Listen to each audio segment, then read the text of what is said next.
தோட்டா நேயர்களுக்கு வணக்கம். நான் உங்கள் மாயம். இன்று நம்மோடு இணைந்திருக்கிறார் நாம் தமிழர் கட்சியின் மாநில கொள்கை பரப்பு செயலாளர் திருச்சி கவிதா அவர்கள். வாங்கல் அவர்களோடு பேச நிறைய இருக்கிறது. பரபரப்பான சூழல். தமிழ்நாடு பட்ஜெட் தாக்கலாகி இருக்கிறது. தாவேகா ஆட்சியின் முதல் பட்ஜெட். அதை பத்தி நம்ம விரிவாக பேசுவோம். வணக்கம்க்கா. இன்னைக்கு தாவேகாவோட புது அரசாங்கம் அமைஞ்ச அரசாங்கம் இன்னைக்கு முதல் அவங்களோட பட்ஜெட்டை தாக்கல் பண்றாங்க. இதை நீங்க எப்படி பாக்குறீங்க? நான் இதை எப்படி பாக்குறேன்னா, வரவு எட்டனா செலவு பத்தனா அப்படிங்கிற அந்த பாட்டுக்கு ஏத்த மாதிரி இந்த பட்ஜெட் இருக்கும் அப்படிங்கிறது என்னோட கருத்து. இதை நீங்க எப்படி பாக்குறீங்க? இல்ல அதுதான் பட்ஜெட் வாசிச்சதை விட நிதியமைச்சர் வந்து அதிகமாவே அவர் துதி வாசிச்சதை நோட் பண்ணுங்க கவனிச்சேன். ஏன் வந்து நம்ம வந்து திமுக அப்படிங்கறது இதே மாதிரி நீங்க வந்து மாற்றுன்றீங்க. ஒரு விஷயத்துக்கு ரொம்ப தெளிவா படிச்ச ஒரு நிதியமைச்சர் படிச்சவர்னு சொல்லிக்கிறீங்க, எல்லாமே பண்ணிக்கிறீங்க. மக்கள் ஆட்சியில மக்கள் கிட்டதான் அதிகாரம் இருக்கு. நீங்க எல்லாருமே வந்து you are all just representative. நிச்சயமா. அது நாங்க உட்கார்ந்தாலும் சரி, நீங்க உட்கார்ந்தாலும் சரி, நம்ம எல்லாருமே மக்களுடைய பிரதிநிதி தான். நீங்க வந்து கிட்டத்தட்ட நீ பாத்தீங்கன்னா இதெல்லாம் பார்க்கும்போது இந்த 23ஆம் புலிகேசியில இந்த பாடுவாங்கல்ல, மன்னா நீ ஒரு அந்த மண், நான் சொல்ல விரும்பலப்பா, நீ அந்த மண்ணா இந்த மண்ணா பாடின உடனே பரிசு கொடுப்பாங்கல்ல. அப்ப இவங்களை புகழ்ந்து பேசினா துதி பாடுற மாதிரி, அதுல ஏதோ ஒரு ஆதாயமும், இவங்களை திட்டி பேசினா வழக்கு, சிறை அப்படின்ற மாதிரி கிட்டத்தட்ட இது வந்து ஒரு மன்னராட்சி நோக்கி போகிற மாதிரி இருக்கு. அது வந்து உதயநிதி கைதுக்காக நான் சொல்லல, இது ஜென்ரலா. ஏன்னா இது திமுக என்ன பண்ணாங்களோ அப்படியே ஒண்ணு டிட்டோவா இல்ல அதை விட ஒருபடி மேல போயிருக்காங்க. அதை தாண்டி பட்ஜெட் வாசிச்சதை விட இவருக்கு துதி வாசிச்சதான் அதிகமா தெரிஞ்சது. அதை விட முக்கியமா ஒண்ணு நான் பாராட்டணும். பட்ஜெட்னு சொன்ன உடனே அவர் வாசிக்கிறது ஒவ்வொரு வாட்டி ஞாபகம் தான் வந்தது. எப்படி இவர் 2.5 மணி நேரம் தமிழ்ல வாசிக்கிறத இந்த மக்கள் பார்த்து பொறுக்க போறாங்கன்னு சொன்ன மாதிரி நிறைய பேர் சோசியல் மீடியால ஆரம்பிச்சிட்டாங்க. இப்பதான் நான் சொல்ல வேண்டியது, மரியாதைக்குரிய மாண்புமிகு அடிக்கடி ஆய்வுக்கு போற, அசராமல் ஆய்வுக்கு போற தொழில்துறை அமைச்சர் கீர்த்தனா அவர்களுக்கு சொந்த மொழியை கத்துக்கிட்டு வாங்க. அப்புறம் வந்த மொழி தெரியலன்னா கூட பரவாயில்ல, சொந்த மொழி முக்கியம். அதை விட முக்கியமா இந்த பட்ஜெட்ல தமிழ் வளர்ச்சிக்குன்னு எந்த நிதி ஒதுக்கப்படல அப்படிங்கிறது தெளிவா தெரியுது. இதுக்கு பின்னாடி ஏதாவது இருக்குமா? ஏன்னா இவங்க ஆங்கிலத்தை தான் வளர்க்கணும், ஆங்கிலம் தெரிஞ்சுக்கணும், ஆங்கிலம் அப்படின்னு வெளியில இருந்து முதல்ல அம்மாவை கவனிங்க, அப்புறம் பக்கத்து வீட்டுக்காரங்க அடுத்த வீட்டுக்காரங்க அப்புறமா பார்க்கலாம். இப்ப நீங்க இதை சொல்லும் போதுதான் எனக்கு இன்னொரு விஷயம் படுது. இந்த பட்ஜெட்டை நம்ம எடுத்துக்கிட்டோம்னா ஒரு சில நல்ல திட்டங்களையும் நம்ம சொல்லலாம், ஒரு சில ஏற்றுக்கொள்ளக்கூடிய விஷயங்களை கூட சொல்லலாம். அது உதாரணமா எப்படின்னு பார்த்தோம்னா, இப்ப இந்த பின்தங்கிய மாவட்டங்கள் நல்ல விஷயத்துல இருந்து நல்ல விஷயத்துல இருந்து ஆரம்பிப்போம். ஏன்னா எங்களுடைய நோக்கம் அப்படிங்கிறது ஒரு சமூக ஊடகத்துல நம்ம இருக்கிறோம், பயணிக்கிறோம்னா ஒருத்தருடைய நல்லதையும் சொல்லணும், தவறையும் சுட்டி காட்டணும். அப்படின்னா இப்ப இந்த பட்ஜெட் வந்து நமக்கு நிறைய விஷயங்கள் அதுல வந்து உடன்பாடு இல்லை அப்படின்றப்ப நம்ம அதை வெளியில சொல்றோம். ஏன்னா இவங்களுக்கு ஆட்சி அதிகாரம் எதுலையுமே அனுபவமற்ற, ஏன்னா திடீர்னு அவங்க கட்சியா கூட அவங்க பல வருஷமா நடத்தி இல்ல ஒரு மக்கள் போராட்டமும் மக்களோட தேவையும் எதையுமே ஒரு அரசியல் இயக்கத்துக்கான ஒரு உணர்ந்து வரல. திமுக அப்படிங்கிறது அண்ணா அப்படின்ற ஒரு மிகப்பெரிய ஆலமரம்.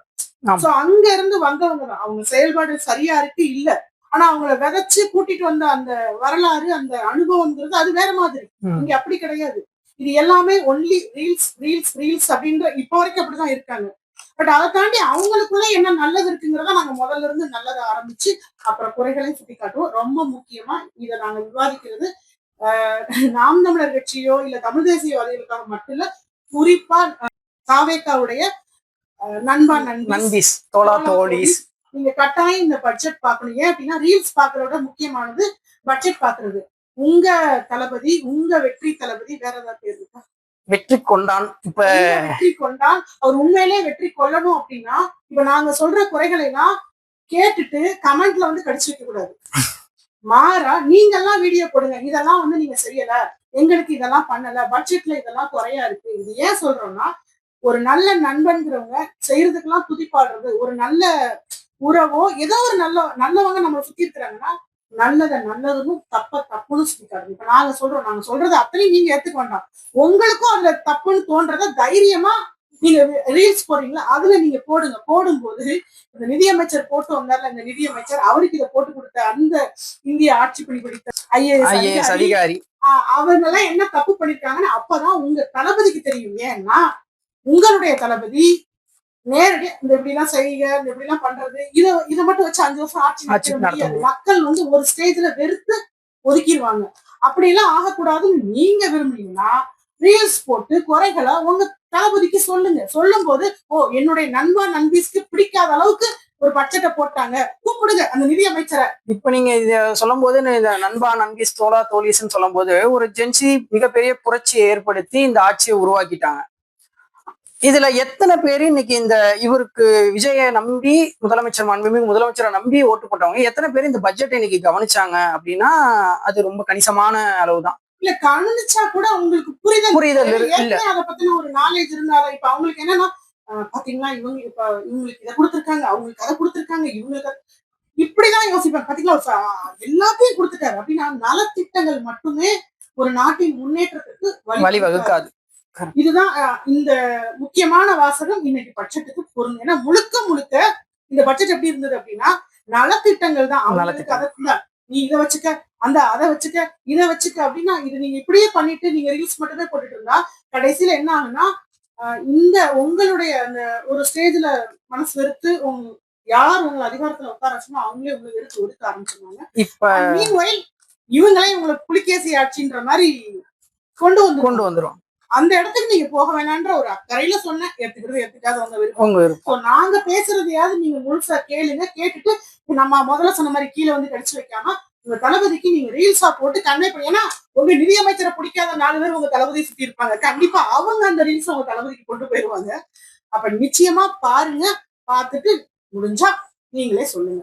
இப்ப அவங்க பட்ஜெட்ல வந்து நல்ல பட்ஜெட்ல வந்து ஒரு சிறப்பு அம்சங்கள் நல்ல அம்சங்கள் அப்படிங்கிற பாக்குற மாதிரி இருந்தா பின்தங்கிய மாவட்டங்களுக்கு தொழில் பூங்கா ஏற்படுத்துறது அது வந்து கொஞ்சம் அந்த மாநிலங்கள்ல பரவலான வளர்ச்சி உருவாக்குறதுக்கு உண்டான ஒரு செயலா இருக்கும் அப்படின்னு பார்க்கப்படுது ஒண்ணு.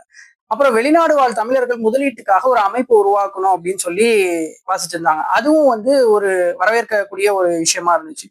3வதா அப்புறம் விண்வெளி தொழில் முதலீட்டு மண்டலமா தூத்துக்குடியை அறிவிச்சு அங்க கூடிய சீக்கிரத்துல ஒரு ஏவுதளம் அங்க வரப்போகுது. நம்ம இந்திய விண்வெளி ஆய்வு மையம் அங்க நிறுவிட்டு இருக்காங்க. ஸோ அதை டிபெண்ட் பண்ணி தொழில் முனைவோர்களை அங்க உருவாக்கலாம் அப்படின்னு சொல்லி அதை ஒரு தொழில் மண்டலமா அறிவிச்சிருக்காங்க. அது ஒரு நல்ல முன்னெடுப்பா பார்க்கப்படுது. இதெல்லாம் நல்ல ஒரு வரவேற்கத்தக்க ஒரு விஷயமா பார்க்கப்படுது. இது எப்படி நீங்க வரவேற்கத்தக்க விஷயம் தான். ஆனா இதனால பலன் பெறக்கூடியவங்க தமிழர்களா இருந்தா நம்ம அதை ஏற்றுக்கொள்ளலாம். ஏன்னா இப்ப இந்த வார்த்தையை நான் பதிவு பண்றதுக்கு இன்னொரு காரணம் இருக்கு. அது என்ன காரணங்கிறது இன்னொரு வீடியோல நான் கண்டிப்பா அதை பத்தி பேசுவோம். ஆமா, அது பெரிய விஷயம். இதை நீங்க நோட் பண்ணி வச்சுக்கோங்க. ஏன் இந்த வார்த்தையை பதிவு பண்றோங்கிறத ஆதாரப்பூர்வமா, நாங்க வந்து சும்மா வாய் வார்த்தைக்காக சொல்ல, ஆதாரத்தோட. ஏன்னா இந்த மாதிரியான வாய்ப்புகள் இங்க வந்து தமிழ்நாட்டுல இதை ஆரம்பிச்சிட்டோம், தமிழ்நாட்டுல இதை பண்றோம் அப்படின்னு சொல்லி பண்ணக்கூடிய விஷயங்கள்ல தமிழர்கள் எந்த அளவுக்கு ஏமாந்துருக்கோங்கிறத நம்ம இன்னொரு வீடியோ கண்டிப்பா பேசுவோம். ஆனா இதெல்லாம் தமிழர்களுக்கு அந்த பலன் கிடைச்சிச்சுன்னா நம்ம மகிழ்ச்சிக்குரிய விஷயம். இப்ப இந்த மாதிரியான ஒரு சில விஷயங்கள் மட்டும்தான் நல்லா பட்டுக்கோங்க. 2.5 மணி நேரம் படிச்சதுல சொல்றதுக்கு 1-2 விஷயங்கள் மட்டும்தான் இருக்கு. மீதி எல்லாமே நலத்திட்டங்கள். அதுல ரொம்ப குறிப்பா மீன்பிடி தடைக்காலம் சொல்லணும் அப்படின்னா அதிர்ச்சியை தரக்கூடிய ஒரு விஷயம். ரொம்ப அதிர்ச்சியா இருந்துச்சு நான் அதை கேட்கும் போது. மீன்பிடி தடைக்காலத்துல இவங்க வந்து 20,000 ரூபாய் தரேன்னு சொல்லி நாகப்பட்டினத்துல பேசி அவங்களுடைய தேர்தல் அறிக்கையில கொடுத்திருக்காங்க. 20,000 தரேன்னு இயல்பாவே வந்து விஜய் அவர்கள் மேல மீனவ சமூகத்தை சேர்ந்தவங்க பேரன்பு கொண்டு நேசிச்சாங்க. ஏதோ வச்சுன்னா அந்த சுறா படத்தை வச்சு இதெல்லாம் பார்த்துட்டு அப்போ சினிமா நிஜம் வேற, நிழல் வேற, ரீல் வேற, ரியல் வேற இப்பதான் காட்டவே ஆரம்பிச்சிருக்காங்க. நீ அடுத்தடுத்து இப்ப மீனவர்கள் யோசிப்பாங்கல்ல, என்னங்க 20,000 தரேன்னு சொல்லி எங்கிட்ட அறிக்கை கொடுத்தாங்க. நம்ம அண்ணன் நம்மளோட எங்க விஜய் அண்ணா அப்படிலாம் சொல்லி வாக்கு செலுத்தினாங்க. பேரன்பை காட்டி இவங்களை வெல்ல வச்சாங்க. நிறைய மீனவ கிராமங்கள் அவங்கதான் வென்றிருக்காங்க. இதுல மிகப்பெரிய ஏமாற்றமா என்ன பாக்குறதுன்னா அதோட அதாவது முந்தைய ஆட்சி காலத்துல இருந்து 6,000-ஐ 7,000-ஆ மாத்திட்டோன்னு அதான். ஆனா அமைச்சர் சொல்றாரு 6,000-ல இருந்ததை நாங்க 7,000-ஆ மாத்திட்டோம் அப்படின்னு சொல்லி ஒரு ஃபால்ஸ் ஸ்டேட்மெண்ட்டை சட்டமன்றத்துல ஒரு பட்ஜெட்ல வாசிக்கிறாரு. ஆனா திமுக ஆட்சி காலத்திலேயே அது 8,000-ஆ இருந்திருக்குங்கிறத கூட அவங்க நோட் பண்ணாம இருந்திருக்காங்க. இது எப்படி நம்ம பாக்குறது? ஏற்கனவே இருந்தது 1,000 ரூபாய் குறைச்சிருக்காங்க. மிகப்பெரிய சாதனை. 20,000 தரேன்னு சொல்லிட்டு இவங்களுக்கு இந்த 10வது 20,000 கொடுக்கணும்னு சொல்லி வந்தவங்க ஏற்கனவே இருந்த கொடுத்துட்டு இருந்த 8,000 ரூபாய்ல 1,000 ரூபாய் குறைச்சிருக்காங்க. இதோட இன்னும் முக்கியமான விஷயம் என்னன்னா ரொம்ப இந்த பட்ஜெட்ல ஹைலைட்னு சில விஷயங்கள் இருக்குல்ல, நம்ம வேகமா பார்ப்போம். ஏன்னா நிறைய பேருக்கு பாக்குற பொறுமை இருக்காது. அப்ப என்னன்னா ஷார்ட் ஃபார்ம்ல நிறைய பேர் கிரிக்கெட்ல ஹைலைட் பாக்குறாங்க. ஆமா, இப்ப ரொம்ப முக்கியமான விஷயத்தான் இப்ப நம்ம பேசுறோம். அப்ப பேசும்போது நகராட்சி, நகர வளர்ச்சி, அதாவது குடிநீர் வழங்கல், இந்த துறைக்கு கடந்த ஆண்டுல வந்து 26,678 கோடி வந்து திமுக அரசு ஆட்சி காலத்துல ஒதுக்கப்பட்டுச்சு. அதுக்கப்புறம் இப்ப பதவியேற்றிருக்கக்கூடிய தாவேக அரசு நிதி வந்து ஒதுக்கப்பட்ட நிதி வந்து 29,863 கோடி. இவ்வளவு கோடியை வந்து ஒதுக்கி மக்களுக்கு குடிநீர் வளங்களுக்கும் நகராட்சி உருவாக்கத்துக்கும் ஒதுக்கி இவ்வளவு, அதாவது இந்த ஆட்சி காலத்தோட அதிகமா தான் ஒதுக்கியிருக்காங்க. ஆனாலும் இதுல ஒரு தனியார் முதலீடு எதுக்கு? தனியார் வந்து அரசுக்கு 3000 காசு கொடுத்து சுவிஸ் நிறுவனம் அந்த மக்களோட குடிநீரை, அதாவது நம்ம குடிநீர் எடுத்து நமக்கே கொடுக்கறதுக்கு அரசுக்கு 3000 கோடி கொடுத்துட்டு வரதுல அவங்களுக்கு என்ன ஒரு இது? அதை ஏன் தாவேக அரசு அனுமதிச்சுச்சு? இல்ல அதுதான் புரியும். இவங்களுக்கு ஆரம்பத்துல இருந்தே பாத்தீங்கன்னா இப்ப தாவேக அரசு அமைச்சதுல இருந்தே வந்து கார்பரேட் நிறுவனங்களுக்கு அதிகமான சலுகைகள் காட்டுறாங்க. இதை நம்ம வந்து இயல்பாவே பார்க்க முடியும். ஏன்னா இவங்கதான் வந்து ஒவ்வொரு திரைப்படத்திலையும் மக்கள் எப்படி இவங்க ஏத்துக்கிட்டாங்கன்னா ஒவ்வொரு இடத்துலயும் கார்பரேட்டை எதிர்த்து அரசியல் பண்ற மாதிரி சில இடங்கள்ல பண்ணுவாங்க. ஆனா அவரு மறந்து கூட சில விஷயங்கள் மறந்து சில நேரங்கள்ல உண்மையை சொல்லுவாங்கல்ல, அது மாதிரி அவர் வந்து சொல்லியிருப்பாரு, ஐ எம் கார்பரேட் கிரிமினல். ஒருவேளை அதுதான் உண்மையோன்னு ஒரு லெவல்ல மக்களை யோசிப்பாங்க. அப்படிதான் இந்த பட்ஜெட் எல்லாம் இருக்குது. சூயஸ் போன்ற அந்த நிறுவனங்களுக்கு கொடுக்கறது வந்து புதுசு கிடையாது. இது ஏற்கனவே வந்து திமுக போட்டு வச்ச பாதையில தான் இவங்க நடக்கிறாங்க. அப்ப இது எந்த வகையிலுமே ஒரு மாற்றத்துக்கான அரசும் இல்ல, மாற்றத்தை சுமந்து வந்த பட்ஜெட்டும் இது கிடையாது, எந்த வகையிலுமே கிடையாது. அப்போ இது வந்து என்னன்னா தொடர்ச்சியா பாத்தீங்கன்னா திமுக அந்த திராவிட கட்சிகள் ஆட்சி தொடங்கினது. ஏற்கனவே தாவேக்காவும் சொல்லிட்டாங்க, அவங்க திராவிடத்தை பெரியார் தூக்கி பிடிச்சிட்டாங்க. அப்ப இவங்க என்ன பண்றாங்கன்னா புதுசா இப்ப காமராஜருக்குன்னா எல்லாத்தையும் அவர் உருவாக்குனாரு, அணைகள் கட்டினாரு, எல்லாமே பண்ணாரு. இப்ப அதுக்கெல்லாம் எந்த கான்ட்ராக்டையும் அவங்க விடல, அந்த மாதிரி எல்லாம் எதுவுமே பண்ணல. ஆனா இப்ப இவங்க என்ன பண்றாங்கன்னா எல்லாத்தையுமே PPP, அதாவது பப்ளிக் பிரைவேட் பார்ட்னர்ஷிப் அப்படின்னு சொல்லிட்டு ஒரு திட்டமா லீஸ்க்கு விடுறாங்க. எல்லாத்தையும் லீஸ்க்கு, ஒரு பேருந்து நிலையத்தை கட்டுவாங்க, கட்டிட்டு 15 வருஷத்துக்கு அந்த கம்பெனிக்கு இப்ப டெண்டர் விட்டுறாங்க. அது மாதிரிதான் இவங்களும் பண்றாங்க. ஏன் இந்த மெத்தட எல்லாரும் பண்றாங்கன்னா இதுதான் சம்பாதிக்கிறதுக்கு ஒரு வழி. கான்ட்ராக்ட்னு விட்டாச்சுன்னா அதுல போய் கணக்கு வழக்கு எதுவுமே பார்க்க முடியாது, செய்ய முடியாது. அதுதான் தனியாருக்கு கொடுத்தா தான் மட்டும்தான் அரசியல்வாதிகள் சம்பாதிக்க முடியும். அந்த மெத்தடை அவங்க எப்படி பண்ணாங்களோ அதே மெத்தடை இவங்களும் ஃபாலோ பண்றாங்க. ஸோ அந்த கார்பரேட்டுக்கு சப்போர்ட் பண்றதுக்கான காரணம் தான். அரசே நீங்க நல்லா நோட் பண்ணி பாருங்க, எல்லாத்தையும் கான்ட்ராக்டுக்கு கொடுக்க பதிலா எவ்வளோ அரசு துறை அந்த வேலை வாய்ப்புகளை உருவாக்க முடியும். அப்படி உருவாக்குனா யார் பலனடைப்பா? உங்க நண்பா நண்பீஸ், உங்க தோழா தோழிஸ் பயனடைய போறாங்க. ஸோ இதை நீங்க நோட் பண்ணிக்கோங்க, உங்க தளபதிக்கு ரிலீஸ் போட்டுக்கோங்க. அப்புறம் இன்னொரு முக்கியமான விஷயம் இந்த பட்ஜெட்ல நான் கவனிச்சது வந்து என்னன்னா முழுக்க இது வந்து அர்பன் சென்ட்ரலைஸ்டாவே இந்த பட்ஜெட் இருக்கோ அப்படிங்கிற ஒரு ஃபீல் எனக்கு வந்துச்சு. அர்பன் சென்ட்ரலைஸ்ட்ன்றதை விட குறிப்பா சென்னையை பேஸ் பண்ணி தான் எல்லாமே சென்னை சுத்தி வந்த மாதிரி இருந்துச்சு. சென்னை மாநகராட்சியோட விரிவாக்கம், அங்க இருக்கக்கூடிய உட்கட்டமைப்பு வசதிகளை மேம்படுத்துறதுன்னு இப்படி முழுக்க அர்பன் ஏரியாஸையே டெவலப் பண்றது. அதே மாதிரி மெட்ரோ ரயில் திட்டத்தும் அர்பன் வந்து சென்னையில நடக்கிற இன்னொரு part of metro rail project பேசுறாங்க. அப்புறம் கிருஷ்ணகிரி டு பெங்களூர்ல இருக்க 2 மாநிலமும் இணைஞ்சு அந்த மெட்ரோ ரயிலை இது பண்ணணுங்கிற மாதிரி சொல்றாரு. ஆனால் அதை தாண்டி ஏற்கனவே மதுரை, திருச்சி, கோயம்புத்தூர் அப்படிங்கிற இந்த மாதிரி அடுத்த 2ஆம் கட்ட நகரங்களுக்கு இந்த சேவைகளை கொண்டு போகிறதுக்கு என்ன மாதிரியான இதை பண்ண போகிறாங்க, அதை பற்றின எந்த ஒரு டீட்டெயில்ஸும் இல்லை. இதை எப்படி பார்க்குறீங்க நீங்கள்?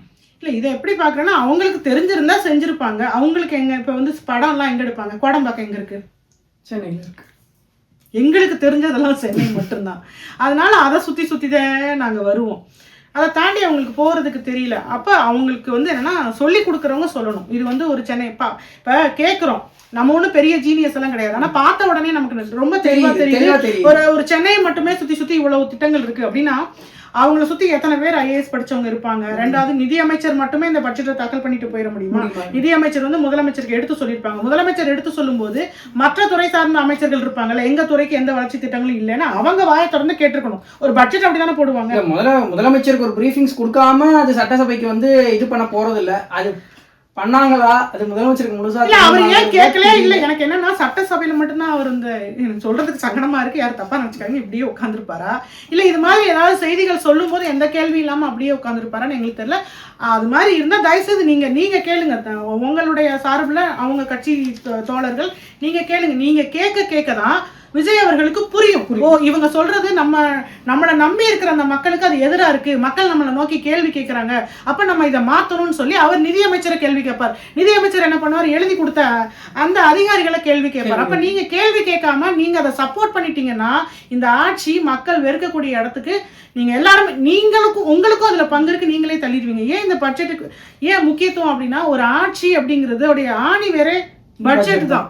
வளர்ச்சி திட்டங்கள் தான் ஒரு மாநிலத்துக்கு முக்கியம். வளர்ச்சி திட்டங்களே இல்லாம அதுல ஒரு ட்விஸ்ட் வச்சாரு பாரு, எனக்கு இந்த வடிவேல் இப்படி கையை வச்சுட்டு டம்மார்னு வெடிச்சு சதற மாதிரி எதுவுமே வளர்ச்சி திட்டங்கள் இல்ல. வளர்ச்சி திட்டமே இல்லாம $1.5 ட்ரில்லியன் இலக்கம் பொருளாதார இலக்கு நிர்ணயிச்சிருக்கு. வளர்ச்சியே இல்லாம தொழில்துறை வளர்ச்சி கிடையாது, கிராமப்புற வளர்ச்சி கிடையாது, எதுவுமே இல்லாம நீங்க அது விவசாயிகளுக்கு குறுவை சாகுபடியே போயிருச்சு. ஒரு அம்மா கேக்குது, குருவை பத்தி தெரியலங்க, சம்பாவை பத்தி தெரியலங்க. எங்க அவர் நேத்து வரைக்கும் நான் சொன்னா இதா இப்ப திருசா ரம்பான்னு அவங்களோட நடிச்சுக்கிட்டு இருந்தாங்க. அந்த மாதிரி கூட தொழில்துறையில இருந்தவங்க அவங்கள்ட்ட போயிட்டு நீங்க குருவை சம்பானா எப்படி தெரியும்? நீங்க தெரிஞ்ச ஒருத்தர் ஊரா தெருவா கத்துனாரு, அவர் உங்க கண்ணுக்கு தெரியல. இப்ப வரைக்கும் விமர்சனம் தான் பண்ணிட்டு இருக்கீங்க. இதுல இன்னொரு முக்கியமான விஷயத்த நோட் பண்ணியா, ஆடு வளர்க்கறதுக்கு மாடு வளர்க்கறதுக்கு சொல்லியிருக்காங்க. நம்ம எவ்வளவு கேவலமா விமர்சனம் பண்ணிருப்பீங்க ஆடு மாடு. ஏன் அப்படின்னா பொருளாதாரம் எங்க இருக்குங்கிறது தானே அந்த மனுஷன் மேடைக்கு மேடை அந்த சீமான் அப்படின்ற ஒரு மனிதன் உங்களுக்கெல்லாம் உங்க பகுதியை தேடி தேடி சொன்னதுனால அவர் பேசின அந்த உலகளாவிய பொருளாதாரம் எவ்வளவு பெரிய சந்தை அதுல இருக்குங்கிறது உங்களுக்கு புரியல. என்னங்க நம்மளை படிச்சவங்களை அப்போ அவங்க அதுல ரொம்ப ட்விஸ்ட் வச்சிருக்காங்க.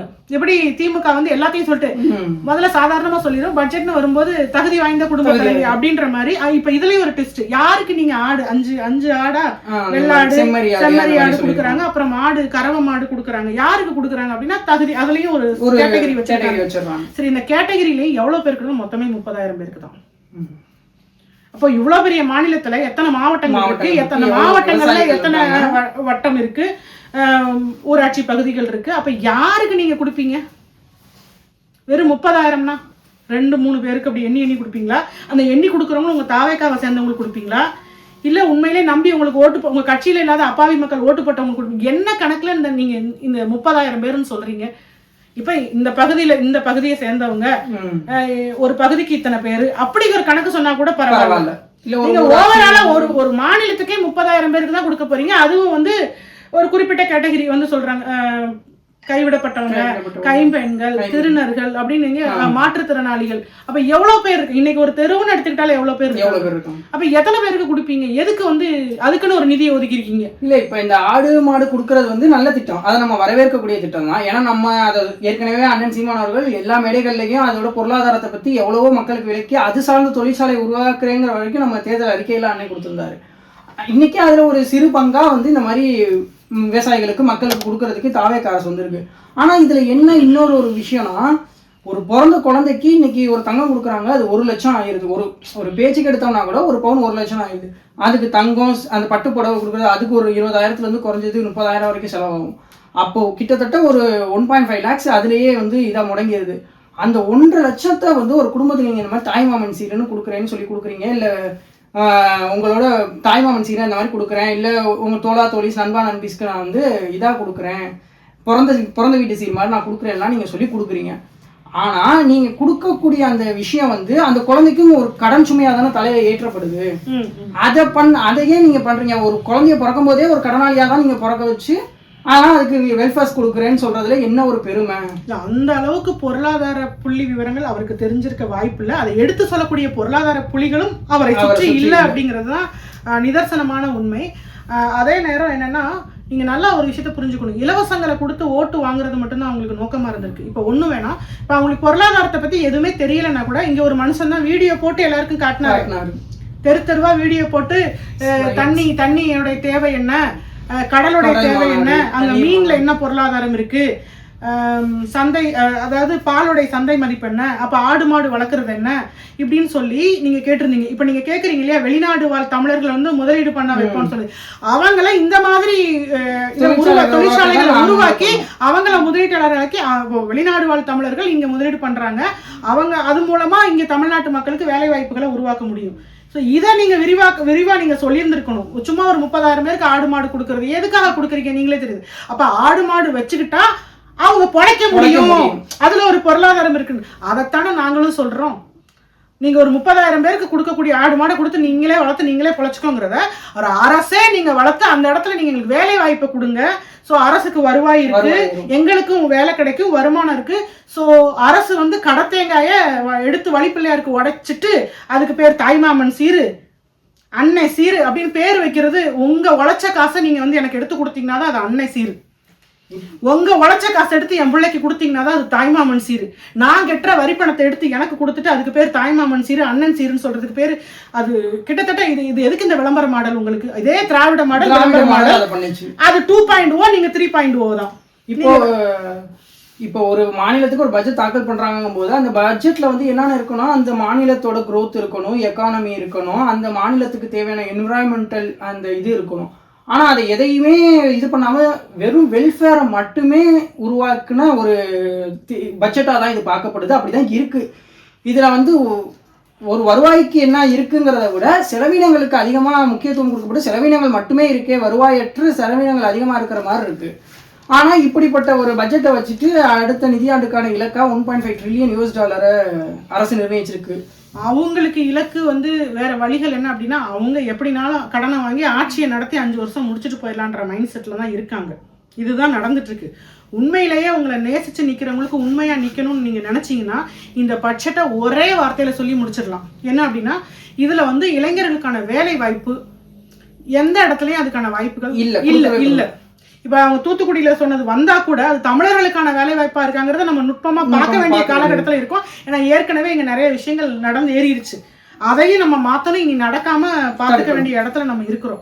இது எல்லாத்தையும் தாண்டி இப்போ நீங்க 2.5 மணி நேரம் பக்கம் ஒரு பட்ஜெட்டை வாசிச்சிருக்கீங்க. கிட்டத்தட்ட ஒரு 190க்கும் மேற்பட்ட விஷயங்களை நீங்க சொல்லியிருக்கீங்க. அப்ப அதுல நம்ம 2-3 விஷயங்கள் தான் அது ஓகே இதெல்லாம் பரவாயில்ல அப்படின்னு நம்ம சொல்லியிருக்கோம். கரெக்டா ஓவராலா நீங்க சொல்ற மாதிரி இந்த இது வந்து ஒரு வெற்றி பட்ஜெட் கிடையாது, வெட்டு பட்ஜெட்னு நீங்க சொல்ல வரீங்கன்னு நினைக்கிறேன். நான் இதே தான் அண்ணன் சீமான் அவர்களும் சொல்லியிருக்காரு. நானும் அதையே சொல்லி நிறைவு பண்ணலாம் அப்படின்னு நான் நினைக்கிறேன். இந்த பட்ஜெட்ல எல்லா இடத்துலையும் வெற்றி வெற்றி வெற்றின்னு சொல்லி திட்டங்கள், வெல்ஃபேர் திட்டங்களுக்கு வெற்றி வெற்றின்னு பேர் வச்சிருந்தாலும் இது வந்து வெற்றி பட்ஜெட் கிடையாது, வெத்து பட்ஜெட் அப்படின்னு அண்ணன் சொல்லியிருப்பாரு. அது 100க்கு 100 பொருந்தும் அப்படிங்கிற மாதிரி தான் இருக்கு. தொடர்ந்து கவனிப்போம். டிவிக்கு இன்னும் அடுத்தடுத்த கட்டத்துல எப்படி அவங்க நகர்றாங்க, இன்னும் எது மாதிரியான செயல்பாடுகள் இருக்கு அப்படின்னு தொடர்ந்து நம்ம பேசுவோம். நன்றி. நான் உங்கள் மாயம்.